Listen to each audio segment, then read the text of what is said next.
Bonjour, bienvenue sur la chaîne 50 des livres. Aujourd'hui, je vais vous parler d'une histoire, Un loup est un loup, en avant comme avant de Michel Folco, sur deux bouquins, génial, extraordinaire, une aventure folle, tout de suite. Voilà. Alors 1763, période pré-révolutionnaire à la France gronde. Euh, les loups rôdent, les animaux écoutent un peu de partout, tout ce qui est autour tremble un petit peu. Il y a les prémices d'une révolution qui va arriver, pas encore, mais qui est pas loin. Des quintuplés pointent leur bout de leur nez, 5 gosses d'un coup, et ils survivent. Alors autant vous dire que c'est un peu les mois dans la communauté. Et pendant 10 ans, ils vivent tranquillement. Mais en même temps, pendant ces 10 ans, il y en a un qui sort un petit peu du lot, Charlemagne. Lui, il a cette capacité de communiquer avec les animaux. En force de les observer, de les écouter, il se rend compte que en ayant un certain langage corporel, en émettant certains sons, il peut éventuellement communiquer un peu, échanger. Cette force, il en fait son avantage, c'est sa puissance. Alors forcément, quand il se bagarre avec ses frères et sœurs, ben, un sifflement, il y a les chiens qui rappliquent. Donc forcément, les autres aussi se rendent compte que Charlemagne n'est pas tout à fait comme les autres. Il mange, il crie, il se développe plus que les autres. Au bout de 10 ans, leur père meurt, et leur mère aussi. On sépare cette fratrie, elle explose. Sauf que Charlemagne, il n'est pas du tout d'accord, parce qu'on sépare pas une meute, c'est juste pas possible. Et donc, bah, vraiment, on les sépare, ça explose. Donc lui, il se dit, ok, bon, maintenant, mon unique but dans la vie, c'est de les rassembler.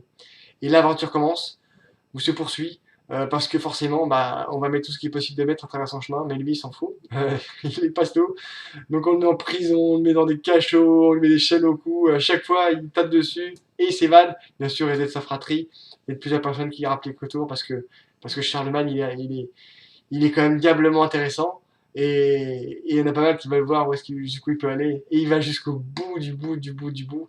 On rencontre plein de personnages qui traversent l'histoire avec un H en même temps, parce que c'est un vrai roman historique avec des faits rapportés, une situation rapportée, un moment de l'histoire que nous, on a certes pas vécu, bien entendu, mais qu'on approche, qu'on appréhende un petit peu peut-être un peu plus, avec des situations graves, lourdes, tendres en même temps, parfois, bouleversantes souvent, mais très souvent dramatiques, et qui permettent peut-être un peu d'appréhender ou de se dire que si la révolution est arrivée à ce moment-là, il y avait peut-être certaines raisons, et qui ça s'est pas fait du jour au lendemain. Il y a eu les premiers, les deuxièmes, les seconds, et ça, voilà, premier, second, troisième, c'est follement intéressant. Donc, en avant comme avant, Michel Folco, en avant comme avant, un loup est un loup de Michel Folco, un auteur passionnant, je pense gravement sous-estimé parce que c'est juste une tuerie.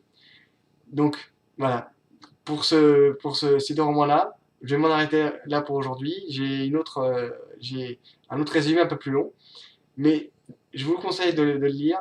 Vous ne serez pas déçus. Likez, commentez, j'y répondrai. Partagez sur les réseaux sociaux. Abonnez-vous, bien entendu. Ça peut aider. Et puis bah, on se revoit une prochaine fois. Au revoir.